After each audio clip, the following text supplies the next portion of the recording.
자, 오늘 본문 말씀은 이런 말씀이죠. 예수님께서 부활하신 후에 물고기를 잡으러 간 베드로를 다시 찾아가는 내용의 말씀입니다.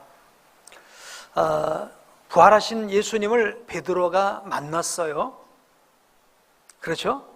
그럼 부활하신 예수님을 만났으면 그가 열심으로 신앙생활을 해야 되는데, 부활하신 예수님을 만나고도 뭐가 있었는지 마음에 사명을 놓고 물고기를 잡으러 간 겁니다. 예수님께서는 갈릴리에서 물고기를 잡고 있는 베드로를 찾아가셨어요. 왜 이렇게 베드로가 사명을 놓고 물고기를 잡으러 갔을까?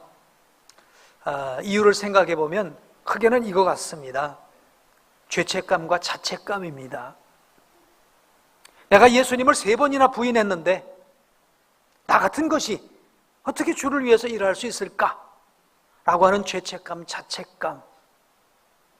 오늘 우리는 지난 한 해를 되돌아보면 꼭 이런 정도는 아니라 할지라도 나름의 어떤 죄책감, 자책감, 이런 것 가운데서 내게 맡겨준 사명을 놓고 내가 뭐 할 수 있겠어? 내가 무슨 자격이 있겠어? 오늘 베드로 같은 이런 마음으로 사명을 놓고 그냥 현실에 안주하려고 하는 그런 모습이 있을 수 있을 것 같습니다. 자, 그런데 우리 예수님께서는 베드로를 찾아가셔서 너 왜 내가 나를 3번씩이나 부인했니? 이렇게 지난 날을 책망하신 것이 아니라 한 가지만 물으셨어요. 요한의 아들 시몬아, 내가 이 사람들보다 나를 더 사랑하느냐? 나를 사랑하느냐? 라고 하는 그걸 물으셨어요. 비록 베드로가 믿음이 약해서, 마음이 약해서, 상황이 어쩔 수 없어서 예수님을 3번을 부인한 건 사실이지만, 그러나 그 마음 중심에 주님을 사랑하는 마음만큼은 변함이 없었습니다. 그래서 예수님은 계속해서 3번이나 거듭해서 내가 나를 사랑하느냐? 라고 물으시는 거예요. 여러분, 오늘 우리가 지난날에 허물 있고 실수가 있어도 오늘 저와 여러분 속에 주님을 사랑하는 마음만 있으면 될 줄로 믿습니다. 지난날 우리가 어떤 부끄러운 일이 있다 할지라도 주님을 사랑하는 마음만 있으면 우리는 회복할 수가 있는 것입니다. 3번 거듭 질문하신 것은 지난날을 확실하게 점검하신 거예요. 우리가 지난날을 확실하게 점검하지 않으면 그냥 대강 그냥 묻어두고 넘어가면 또 내년도 올해 같은 그런 한 해가 될 수밖에 없을 거예요.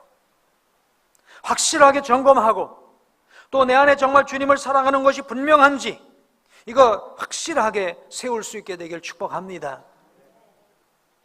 자, 이 베드로가 주님을 사랑한다는 것이 분명하다고 하는 걸 3번이나 거듭해서 확인하신 예수님께서는 그를 책망하지 않고 사명을 맡겨주셨어요. 내 어린 양을 먹여라, 내 어린 양을 쳐라, 또 내 어린 양을 먹이라 하면서 양육에 관해서 말씀하셨어요. 다시 말하면 사명을 다시 맡겨주신 것입니다. 이렇게 낙심했던 자책감과 죄책감에 빠져 있었던 베드로는 주님께서 다시 맡겨주신 그 사명을 붙잡고 오늘 18절, 19절 말씀대로 자기가 원하는 대로 살지 않고 주님이 원하시는 대로 살아서 거꾸로 십자가에 못 박혀 죽기까지 순종하고 충성한 줄로 믿습니다. 올해 남은 날도 베드로처럼 다시 일어나서, 아멘, 다시 일어나서 어디서 잃어버렸는지 그걸 다시 회복해서 베드로처럼 헌신하고 충성할 수 있는 우리 모두가 되기를 축복합니다. 지난 한 해를 한번 되돌아보면요, 참 감사하기도 하고 아쉬운 것도 많은데요, 나라적으로도 보면 한 해를 되돌아보면 우리나라는 대통령을 탄핵하는, 그래서 정권이 바꿔지는 최초의 일이 일어났습니다. 새 정부가 구성이 됐고요, 지금 새 정부는 6개월 동안 적폐청산이라고 하는 것을 기치를 걸고 개혁을 드라이브하고 있습니다. 여러 가지 많은 일들을 하고 있습니다만 특별히 우리 교회와의 관계를 보게 되면 우리 새 정부는 아무래도 좀 기독교와 반대적인 입장을 취하는 것 같아요. 기독교를 적대하는 태도를 취하고 있어서 정치를 바라보는 우리 교계의 마음은 무겁기만 합니다. 우리 삶의 현장을 또 돌아보면 지난 22일 날 그 통계청이 발표한 9월의 인구 동향을 살펴보면 우리나라의 그 9월까지의 출생아 수가 27만 8,100명이라고 해요. 전년에 31만 6,900명에 비하면 거의 4만 명가량이 적은 거예요. 12.2%가 감소했다는 거예요. 1%도 아니고 12.2%가 감소했다는 거예요. 이 속도로라면 올해 36만 명의 출생아 수에 머무르게 될 것이고 작년에 40만 630명에 비해서 4만 명 이상이 적게 태어나게 될 거라는 것입니다. 2005년에 출생아가 평균 1.08명이었대요. 두 사람이 결혼해서 부부가 낳는 자녀 수가 1.08명이었는데 올해는 1.07명으로 기록을 갱신할 거라고 합니다. 서울과 부산은요, 그런 경우는 부부가 한 명도 채 낳지를 않는다고 합니다. 이렇게 지속이 된다면 2080년에는 인구가 2,600만 명으로 줄어들 것이다 라고 하는 그런 이제 예측을 하고 있습니다. 저는 이렇게 출생아 수가 줄어들고 있는 것이 뭐 한 개인의 편리주의, 개인의 이기주의 뭐 등등 여러 가지 원인도 있겠고 뭐 이 원인을 한 가지 두 가지로 말할 수는 없겠지만 저 나름대로 한번 생각을 해보면 이유가 뭘까? 우리 전례적으로 우리나라에는 산업공상이라는 사상이 있었습니다. 선비나 농사를 짓는 분들은 아주 귀한 직업이고 그렇지 않은 직업은 천한 직업, 직업의 귀천을 자꾸만 논하는 그런 우리나라가 되지 않았어요? 그러다 보니까 현장에서 땀을 흘리고 기술을 연마하는 이런 것을 천하게 여기고 그리고 하얀 옷을 화이트 칼라로서 사물을 보면서 일하는 것은 하나의 뭔가 성공한 케이스로 생각하는 이런 산업공상 사상이 여전히 지금 우리 청년들 가운데도 있는 것 같아요. 그러다 보니까 앉아서 사무 볼 수 있는 직장은 점점 적어지는데 그러다 보니 이제 고학력 인플레 현상도 일어나게 되고 자연스럽게 취업 대란이 일어나게 되고 이런 상황 속에서 자녀를 낳아도 키울 수 없다는 절망감을 갖게 되고 그러다 보니까 저출산으로 연결되지 않았을까? 이건 여러 가지 이유 중에 하나가 아니었을까라고 생각합니다. 사실 오늘 우리 복된교회 나오는 우리 사랑하는 청년들 또 결혼한 우리 신혼신부들 이런 전례적인 어떤 사고방식 이런 것을 벗어나서 정말 하나님 말씀 안에서 상륙하고 번성할 수 있기를 원합니다. 우리가 인천기독국제학교를 하면서 부학부모 교육을 할 때 하브루타 교육을 합니다. 하브루타 교육하는 가운데 한 가지 기억나는 게 그런 얘기가 있어요.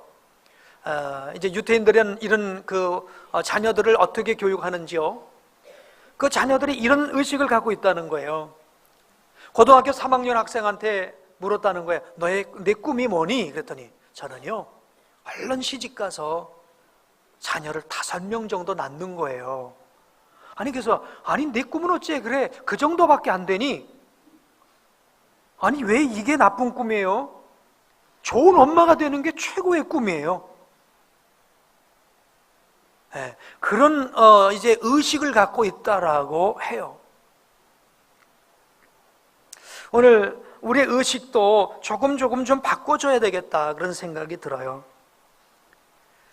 기술이 이제 고도로 발달하면서 지금 어떤 학문계 속에서는 이런 학문들은 쇠퇴하고 있고 이런 학문들은 아주 발전하고 있는데 어떤 기술 그리고 어떤 이제 경제 어떤 물질을 좀 이렇게 소유할 수 있는, 얻을 수 있는 그런 방법이 될 수 있는 학문들은 끊임없이 이제 발전하고 있지만, 소위 인문학이라고 하는 부분들, 이런 것은 관심들이 없어요. 인문학이라는 게 바로 뭘까요? 사람의 존재 의미가 뭘까? 사람은 어디에 가치를 두고 살아가야 되는가? 예? 막 이런 것을 질문하는 게 인문학 아닙니까? 근데 인문학을 하면 뭐 세상 말로 돈이 안 된다고 그래요. 뭐 직업 자리가 없고 막 이러다 보니까 인문학은 점점 이제 이렇게 쇠퇴되는 것이죠. 그래서 인문학의 종말 뭐 이렇게도 얘기를 합니다. 그러니까 우리가 학문도 그런 것 같아요. 예? 어떤 존재론, 내가 어떤 존재냐라고 하는 걸 고민하는 이런 학문은 점점 이제 쇠퇴해지고, 소유라고 하는 거, 어떻게 내가 더 많은 걸 소유할 수 있는 기술과 방법을 가르쳐 줄 수 있을까라고 하는 것은 뭐 최고의 공부를 하는 학생들이 여기를 이제 지원을 하지 않습니까? 예. 막 그러면서 자연스럽게 기술은 급속도로 발전해 가고 있는데, 사람이 어떻게 살아야 바르게 사는 것인지, 인간다움은 도대체 무엇인지, 이런 부분에 대한 고민이 없다 보니까 소득은 많아지고 환경은 좋아지는데도 불구하고 사람들 속에 만족이 없어요. 감사가 없어요. 지금 내가 살고 있는 이 땅을 지옥이라고 얘기하면서 살아갈 수밖에 없는 그런 환경이 되어가고 있는 것이죠.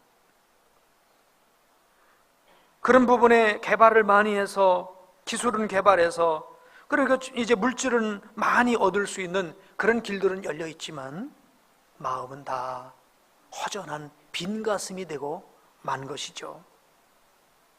여러분, 아무리 세상에 지식이 발달하고 과학이 발달하고 기술이 발달한다 할지라도요, 인간의 마음은 채워지지 않습니다. 그것으로 채워질 수가 없습니다. 그래서 하나님께서 교회를 세워주신 줄로 믿습니다.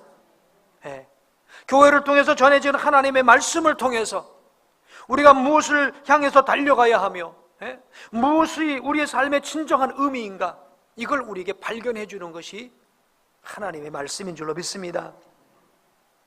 베드로전서 1장 24절 25절 말씀은 그래서 이렇게 말씀하고 있어요. 보실까요? 그러므로 모든 육체는 풀과 같고 그 모든 영광은 풀의 꽃과 같으니 풀은 마르고 꽃은 떨어지되 오직 주의 말씀은 세세토록 있도다 하였으니 너에게 전한 복음이 곧 이 말씀이니라. 아멘. 여러분, 기술도 과학도 다 풀이에요. 풀의 꽃과 같은 거예요. 다 떨어지는 거예요. 그러나 하나님의 말씀은 세세토록 있는 줄로 믿습니다. 우리에게 진정한 삶의 희망을 줄 수 있는 것, 우리 삶 너머에까지도 우리에게 생명을 줄 수 있는 것은 복음 대신 하나님의 말씀뿐인 줄로 믿습니다. 자, 그렇다면 이런 세상을 우리 구원받은 성도들은 과연 하나님의 말씀에 집중해서 살아가느냐? 또 그렇지도 않습니다. 구원받은 성도들조차도 세상이 만들어 오는 물질주의 우상 앞에, 쾌락주의 우상 앞에, 편리주의 우상 앞에 무기력하게 무릎을 꿇고 있습니다. 세상이 만들어 오는 성공 기준을 따라서 그게 정말 망하는 것인지도 모르고 그것을 향해서만 따라가고 있죠. 그 중에서도 이 편리주의라고 하는 것은 세상이 성도를 미혹하는 가장 최고의 최첨단의 수단이 된 것 같아요. 요즘은요, 편리함을 만들어낼 수 있는 기술과 어떤 지식이 있으면 그 사람은 돈을 벌 수가 있어요. 그러니까 지금 이 시대의 아이콘은요, 편리함입니다. 어떻게 사람에게 편리함을 줄 수 있을 것이냐, 이것이 최고의 화두인 거지요. 이것을 위해서 공부하고, 이것을 위해서 기술 개발하고, 이것을 위해서 모두가 노력을 하고 있습니다. 뭐 편리한 게 나쁜 건 아니죠. 근데 문제는 편리주의에 빠져버리는 것입니다. 죄송합니다. 편리주의에 빠져버리는 것입니다. 편리주의에 빠져버리면 이것으로 인해서 많은 문제를 낳게 되는데, 사람 관계도 편리주의가 문제가 되고요. 그래서 요즘은요, 사람 관계도 참 얼마나 편해졌는지 몰라요. 전에는 사람에게 뭔가 뜻을 전하려면 어떻게 했죠? 편지를 써야 됩니다. 장문의 편지를 쓰고 그 편지가 가고 또 답장이 오고 이러는 기간을 기다려야 되는데요, 요즘은 편지 써요, 안 써요? 다 뭐로 하죠? SNS, 카톡으로 뚝뚝뚝 하면 되는 거예요. 근데 요즘은 또 쓰는 것도요, 애매하면요, 이모티콘으로 보내고 끝내버려요. 그죠? 이모티콘으로. 그러니까 아주 편해졌어요, 세상이.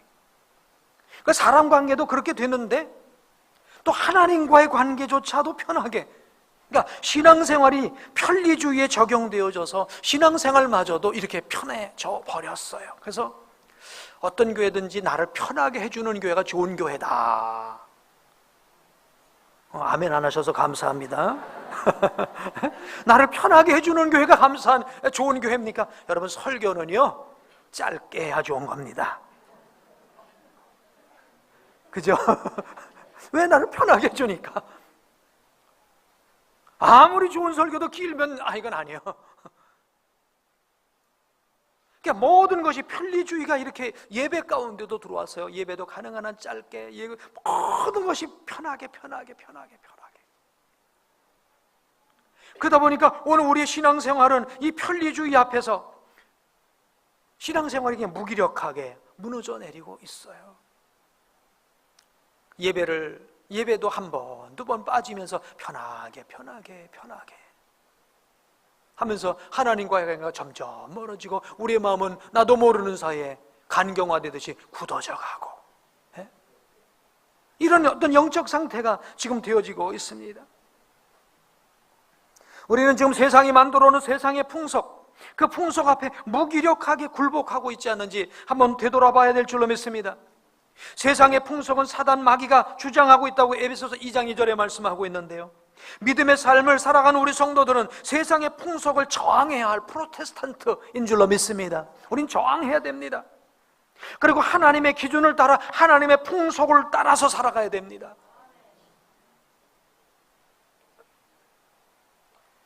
자, 한 해를 돌아보면서 나라적으로 또 사회적인 현상들을 한번, 또 영적인 환경들을 한번 살펴봤는데, 이런 환경에서도 이렇게 여러분 살아남으셨으니 여러분 대단합니다. 아멘. 그래서 이 힘든 환경에서도 신앙생활 승리하셨네요 하고 우리 격려에 한번 박수 한번 해주시기 바랍니다. 고맙습니다. 자, 이런 환경 가운데서 여러분은 신앙생활을 하고 계시는데, 자, 여러분, 이 신앙생활 가운데 저는 여러분에게 박수를 보내드리고 싶고 감사하고 격려하고 싶은 것이 있어요. 많은 게 있겠습니다만은 저는 OIB를 순종하고 따라오시는 분들이 한 분 한 분 많아지고 있다는 것 때문에 감사합니다.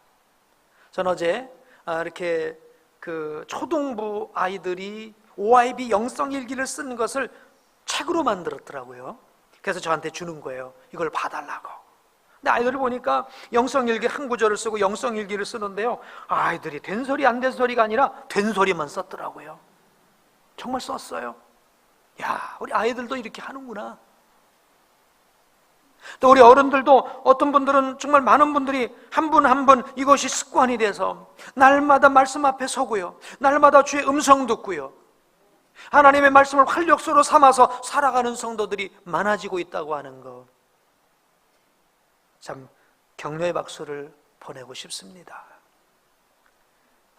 재작년이죠. 재작년만 해도요, OIB는 그냥 가져다가 집에다가 그냥 채워두는 이런 분들이 많으셨는데, 올해는 한 분 한 분 하는 분들이 늘어나고 있어서 감사합니다. 영원한 진리의 말씀을 마음에 새기고 세상을 이기고 자신을 이기고 사단을 이기고 승리하겠다고 하는 결단인 줄로 믿습니다. 또한 우리 교회를 돌아보면요, 참 고맙고 감사한 게 너무 많습니다. 이모저모에서 헌신하고 충성하는 그런 여러 섬겨주시는 분들 때문에 참 감동될 때가 많습니다. 매주 우리 전도대원들이 70명, 80명, 많으면 100여 명씩 모여서 매주마다 화요일, 수요일 전도 활동하시는 것을 보면 참 감사합니다. 요즘 감사하게도요, 우리 젊은 분들이 이렇게 전도대원들로 자꾸는 이렇게 가입을 하셔서 함께 섬기고 귀한 일을 하는데요. 우리 나눔 전도를 거의 20년 동안 길에서 전도를 하는데, 주변에 이렇게 식사 대용으로 식사하길 원하시는 분들이 오셔서 줄을 서서 이 빵과 커피를 드시기도 하시고, 기사님들에게 이걸 나눠드리는 걸 20년 넘게 했는데 화요일, 수요일 끊임없이 이를 위해서 봉사하고 헌신하시는 여러분들 계셔서 너무 감사하고요. 병원 전도 힘쓰시고, 지역 전도, 학교 전도 얼마나 헌신하시는지요. 또 이제 이런 분뿐입니까? 목장에서 한 영혼을 위해서 애쓰며 수고하는 목자분들 한 분 한 분을 볼 때 감사합니다. 아까 우리 출산율에 대해서 얘기가 있었습니다만, 출산율이 왜 어렵습니까? 낳는 거야 쉽죠. 근데 낳아서 기르기가 어려우니까, 기르기가 어려우니까 안 낳으려고 한다는 거예요. 오늘 이 목장도 마찬가지예요. 한 영혼을 내가 섬겨주고 돌봐주고 하는 하나의 한 영혼을 양육하는 거예요. 그렇기 때문에 사실 이 일이 어려운 것이죠. 그런데 이 일을 위해서 400여 개가 넘는 목장 가운데서 한 분 한 분 그분을 위해서 찾아가지고 전화해주고 말씀으로 세워주고 하나님의 말씀으로 나누어주고 하는 이런 섬겨주시는 목자님들 감사하고요. 또 우리 교사분들도 너무 감사하죠. 다른 세대가 아닌 다음 세대를 이루기 위해서 수고하시는 교사분들, 주방에서 성도들의 먹거리를 공급하는 우리 여전도 회원들, 성도들의 발이 되는 차량 운행을 하시고 또 주차를 안내해 주시는 분들, 다 격려의 박수를 보내드립니다. 방송으로 수고하시고 예배를 돕는 성가대, 찬양 선교단 반주로서, 사가족을 섬기는 섬김이로서, 예배 안내로서 우리 재정을 집행하고요. 또 재정 집행도 쉽지가 않은 거예요. 매주일 하루도 빠지면 안 됩니다. 우리는 예배 드리고 가지만 보통 3시, 4시, 5시까지 재정 집행을 위해서 섬겨주시고요. 기관을 맡아서 수고하시는 임원들이요, 선교팀으로 선교를 돕고 있는 이런 분들이요, 온가족 예배, 지난주는 우리가 지난 한 해는 온가족 예배를 시작을 했죠. 사실 한 5, 6년 전만 해도요, 우리 교회 저녁 예배가 그득했습니다. 근데 이 편리주의라고 하는 이 열풍 앞에 저녁 예배를 자꾸만 안 드리는 거예요. 우리 온가족 예배로 바뀌면서 지금 그래도 조금씩 회복되고 있는 줄로 믿습니다. 이를 위해서 헌신하신 많은 분들이 있기 때문에 온가족 예배도 이루어지는 줄로 믿습니다. 감사드립니다. 또 사랑의 콘서트를 준비했던 우리 청년들 감사하고요. 또 우리 인천 기독국제학교를 생각하면 너무 감사해요. 정말 하나님 저에게 꿈 주셔서 시작은 했는데 정말 학생 5명만 있으면 되겠다, 그 마음 갖고 시작을 했어요. 제 마음속에 그 5명도요, 그리고 부목사, 이제 협동 목사님 2 딸하고 이렇게 그냥 그 몇몇 생각하고 했는데요, 할렐루야, 지금은 31명의 학생이 되었습니다. 아멘. 그리고 우리 교감 선생님 얘기를 들어보면 벌써 10몇 명 학생들이 상담과 이렇게 또 입학원서를 내서 다음 학기를 준비하고 있는 모습을 볼 때 우리 하나님께서 이 학교를 위해서도 수고한 이 모든 많은 수고자들을 섬겨주시는 줄로, 이제 세워주신 줄로 믿습니다. 그뿐입니까? 인쇄실에서 수고하시고요, 그 청소, 이제 토요일만 되면 그렇게 청소하시는 분들 노래를 부르시면서 곳곳을 닦으시고 청소하시는 이런 정말 감동적인 눈물 나는 이런 손길들도 있습니다. 키즈 카페에서 우리 어린 아이들을 이제 돌보고 또 그 지역의 부모님들을 돌보면서 사랑으로 섬기는 이런 분들도 있고요. 성찬을 위해서 수고해 주시는 여러 손길들도 있고요. 또 몇 주 전에는 청라복된 교회가 세워지지 않았어요? 이 청라복된 교회는 그냥 세워진 게 아니죠. 그동안 몇 년 동안 끊임없이 그곳에 요양병원에 가서 환우들을 섬기는 가운데 교회가 세워졌습니다. 지난주에는 미용 봉사팀이 생겨서 그들이 가서 몇십 명씩 이 어르신들을 이제 이렇게 미용 봉사를 섬기고요. 참 감사해요. 그런 동영상들이 올라오는 걸 보면 감사해요.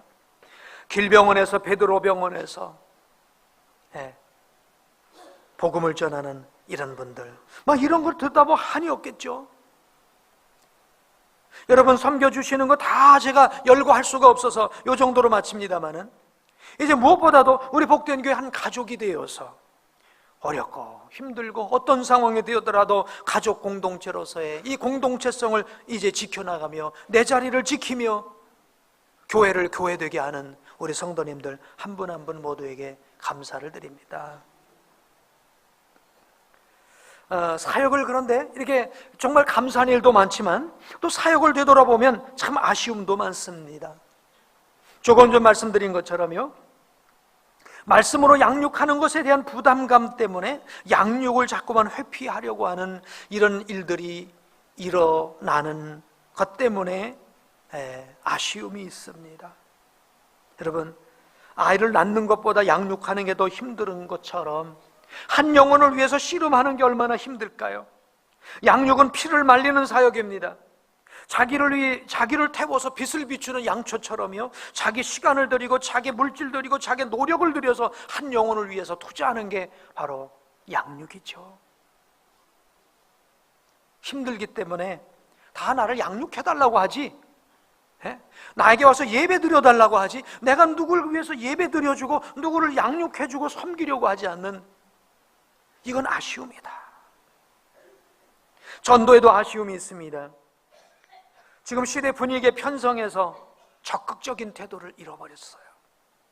이전에는 비난을 받으면서 욕을 먹으면서도 나가서 복음을 전했는데, 우리가 칭찬받는 기독교인이 된다는 그런 어떤 그럴듯한 이름 아래 복음 전하는 것이 많이 약화되었다. 예배에 대한 부분도 아쉬움이 있습니다. 과연 우리의 예배가 하나님께 초점을 맞추고 있는 예배인지. 여러분, 예배의 주어가 하나님이십니까? 예배 주어가 하나님이어야 될 줄로 믿습니다. 동사가 우리가 되어야 될 줄로 믿습니다. 이게 바꿔주면 내가 주어가 되는 거예요. 나를 위한 예배가 되는 거예요. 하나님이 나를 만족시켜주는 역할을 하는 거예요. 주어 동사가 바뀌어진 거예요. 우리 예배들을 위한 헌신은 부족하고 있지 않는지, 편리주의 영향을 통해서 예배를 자꾸만 이런 예배 저런 예배 하나씩 가지 쳐내고요, 그러고 있지는 않는지, 여러분, 예배가 나를 위로하고 나를 즐겁게 하고 나를 만족시키는 예배로 전락되지는 않았는지, 이런 부분에 대한 아쉬움이 있습니다. 자, 이런 모든 부분에 대해서는 제가 우리 성도님들의 잘못을 탓하는 것이 아니고요, 사실 그 시작은 목회자인 저에게 있는 것입니다. 제가 더 바르게 가르치지 못하고 더 힘있게 외치지 못했기 때문에 된 것이라고 생각합니다. 자, 아무튼 이제 2017년을 생각해 보면 이제 돌아보면 감사한 것도 있고 아쉬운 것도 있는데, 자, 이런 마음을 이제 가지고 2018년을 바라보아야 될 줄로 믿습니다. 2018년을 바라보면서 오늘 우리 마음속에 새 마음이 있게 되길 주의 이름으로 축복합니다. 세상 만사 뭐하기 달렸어요? 마음 먹기 달린 줄로 믿습니다. 아멘. 죽으려고 하는 사람은 죽지 마세요. 죽을 마음으로 살면 살 줄로 믿습니다. 아멘. 마음이에요. 에스겔서 36장 25절 28절을 한번 보여주세요. 시작. 맑은 물을 너희에게 뿌려서 너희로 정결하게 하되 곧 너희 모든 더러운 것에서와 모든 우상 숭배에서 너희를 정결하게 할 것이며, 여러분, 이번 올 한 해는 이제 2017년을 보내면서 우리 속에 맑은 물을 뿌려서 우리를 정결하게 하고 모든 더러운 것과 우상 숭배에서 우리를 깨끗하게 하게 되길 축복합니다. 또 읽으실까요? 시작. 또 새 영을 너희 속에 두고 새 마음을 너희에게 두되 너희 육신에 굳은 마음을 제하고 부드러운 마음을 줄 것이며. 아멘. 여러분, 정말 새 영을 우리 속에 주셔서 새 마음을 주셔서 굳은 마음이 사라져야 될 줄로 믿습니다. 여러분, 굳은 마음은요, 하나님의 말씀이 떨어져도 똑 떨어져서 통 하고 튀어나가 버려요. 굳은 마음은 왜? 딱딱하니까 통 하고 튀어나가요. 여기다가 벽시 같은 거를 하나 떨어뜨리면 통 하고 옆으로 떨어질 거예요. 근데 여기가 아주 스펀지보다도 더 고운 그런 것이라면 아무리 높은 곳에서 떨어져도 박힙니다. 아멘. 부드러운 마음 소유하게 되길 주의 이름으로 축복합니다. 새 마음이 어떤 마음입니까? 부드러운 마음이에요. 하나님의 말씀이 내 안에 와서 들어와서 박히는 마음이에요. 그래서 그 말씀을 따라 그 말씀에 운명을 걸고 그 말씀에 생명을 걸고 그 말씀을 순종하며 살아가는 마음, 이 마음이 새 마음이요 부드러운 마음인 줄로 믿습니다. 여러분, 2018년 회기년도는 새 마음, 부드러운 마음으로 달려가게 되길 주의 이름으로 축복합니다. 새 마음을 주시니까 어떻게 되느냐? 또 그 다음에 또 한번 보여주실까요? 또 내 영을 너희 속에 두어 너희로 내 율례를 행하게 하리니 너희가 내 규례를 지켜 행할지라. 내가 너희 조상들에게 준 땅에서 너희가 거주하며 내 백성이 되고 나는 너희 하나님이 되리라.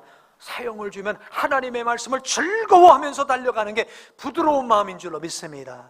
아멘, 아멘. 하나님 말씀이 즐거워서 하나님의 백성이 되고 하나님은 나의 하나님이 되고 내가 그 규례를 지켜 행하고. 아멘. 한번 따라해 보시죠. 하나님, 새 마음, 부드러운 마음 주세요.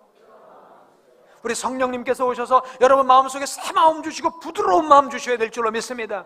아이고, 어제가 그냥 뭐 내년도 그냥 작년처럼 살지 뭐 그냥 그날이 그날인데 그냥 그렇게 살지. 그래서는 그게 아니에요. 그렇고 그런 게 아니라 우리의 마음이 굳어져 가고 있는 거예요. 간경화되듯이 어느 순간 못 쓸 만큼 굳어져 버리는 거예요. 새 마음 되게 되길 주의 이름으로 축복합니다. 하나님을 사랑하는 마음 갖게 되길 축복합니다. 하나님을 사랑하는, 하나님의 말씀을 따르려고 하는 마음, 하나님의 백성으로 이 땅을 살아가려고 하는 마음, 이 마음 달라고 오늘 앞을 바라보는 우리 복된 성도 되시길 주의 이름으로 축복합니다. 역시 여러분 혹시 어떤 열심을 잃어버리셨습니까? 기도의 열심을 잃어버리셨어요? 예배의 열심을 잃어버리셨나요? 성경 읽기의 열심을 잃어버리셨어요? 전도의 열심, 봉사의 열심, 가르침의 열심, 섬김과 나눔의 열심, 주를 위해 땀을 흘리는 그 열심을 잃어버리셨나요? 어디서 잃어버렸는지 회복하세요. 다른 게 없습니다. 새 마음, 부드러운 마음을 가지면 어디서 잃어버렸는지를 찾게 될 줄로 믿습니다. 공예배 한 번 더 드리기 운동에 동참하시기 바랍니다. 예배가 회복되시기 바랍니다. 12명의 이름을 양어깨에 짊어지고 태신자를 위해서 기도할 수 있게 되길 바랍니다. 1:1 양육에 동참하셔서 한 영혼을 위해서 고민하고 애쓰시기를 주의 이름으로 축복합니다. 어제가 오늘이고 오늘이 내일인 삶에는 역사가 없습니다. 우리 자신을 새롭게 하게 되길 주의 이름으로 축복합니다.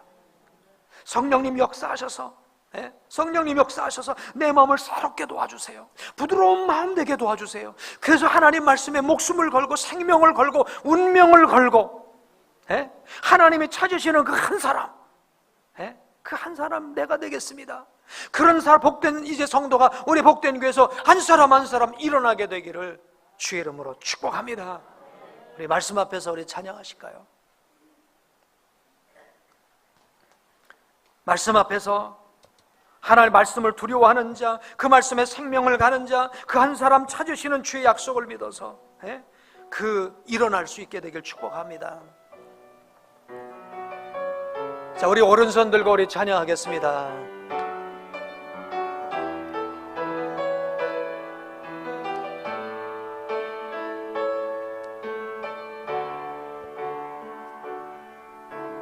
말씀 앞에서 경외함으로 주께 홀로 섭니다.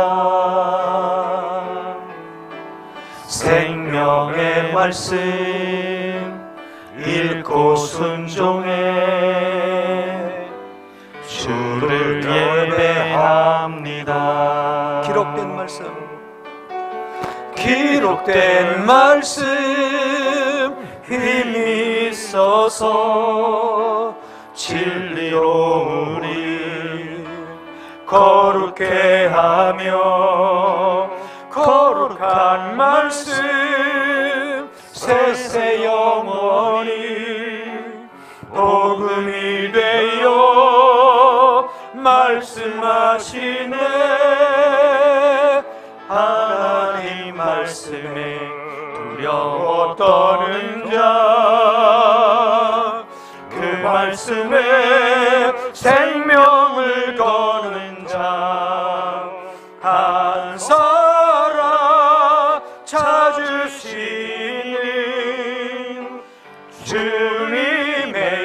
약속을 믿어 하나님 말씀에 운명을 거는 자, 순종하며 주 따라가는 자, 영원한 하나님 나라 이뤄갈 주의 교회여,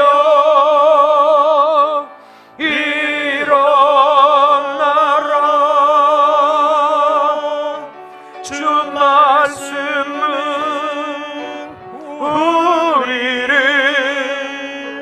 구원에 이르는 지혜이니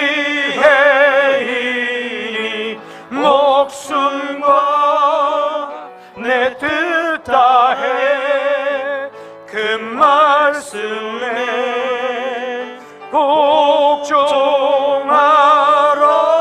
복종하라. 하나님 말씀에 두려워 떠는 자, 그 말씀에 두 손 가슴에 얹고 찬양하실까요? 생명을 거는 자, 강화라 찾으시는 주님의 약속을 믿어 하나님 말씀에 운명을 거는 자, 순종하며 주 따라가는 자, 영원한 하나님 나라 이뤄갈 주의 교회여,